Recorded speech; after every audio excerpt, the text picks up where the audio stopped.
Welcome to Movie Recap. Today I will tell you about a sci-fi film called Life After Beth. Just leave a like on this video, sit back and relax. After his girlfriend Beth Slocum dies, Zach Orfman is left devastated. He begins to spend time with Beth's parents Maury and Jeannie as a source of comfort. Zach confesses to Maury that he and Beth were having problems in their relationship. Maury advises him not to let the end of the relationship define it. The Slocums stop contacting Zach. Confused, he goes to their house and sees Beth through a window. Zach yells at the Slocums to let him in, but his brother Kyle, a security officer, escorts him off the premises. At home, Zach's manic demeanor and strange comments that Beth is alive causes his parents, Judy and Noah, to worry. That night, Zach breaks in and discovers that Beth's parents have been hiding her. A heated argument ensues before Zach storms off. Later, he goes to Beth's grave and sees a large hole in its place. He confronts Jeannie and Maury with this, and they explain that, after the funeral, Beth suddenly reappeared, seemingly alive and well. Beth's parents are reluctant to let her leave the house, especially during daytime, and refuse to tell her that she died. When Zach takes Beth on a daytime date in the park, she gets blisters on her face, apparently from the sun. Maury bans Zach from the Slocum house and seeing Beth, but Zach continues to sneak in.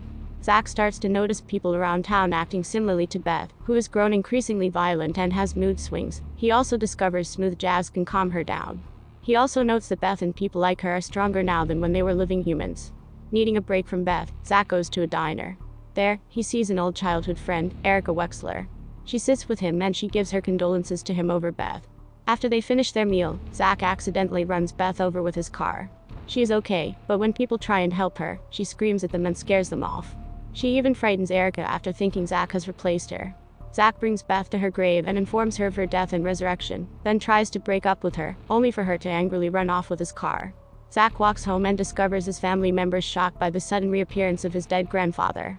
Maury picks up Zach and tells him that Beth is extremely upset, insisting that Zach tell her that he lied about her death and promised to be with her forever. Zach reluctantly agrees. Zach's attempts to talk to Beth fail. When she eats a bystander, he drives away, with her in the car. Maury catches them, knocks Zach unconscious, and takes Beth. Once he is recovered, Zach heads home and finds a stranger inside the house and burned bodies in the backyard. Believing his family dead, Zach packs his bags and prepares to leave the state. However, he changes his mind and drives back to the Slocum house. He finds the house is in disarray, with Jeannie and Beth in the kitchen. Tied to a stove, Beth has become a full-fledged bloodthirsty zombie, having eaten Maury and bitten off Jeannie's hand. Zach convinces Jeannie to leave, then calms Beth by promising to hike with her like she always asked him to. They run into Kyle, who is hunting zombies. He reveals that their parents are still alive, having escaped to a safe house. Kyle gives Zach his handgun, reminding him that Beth is suffering. On their hike, Zach and Beth stop by a cliff.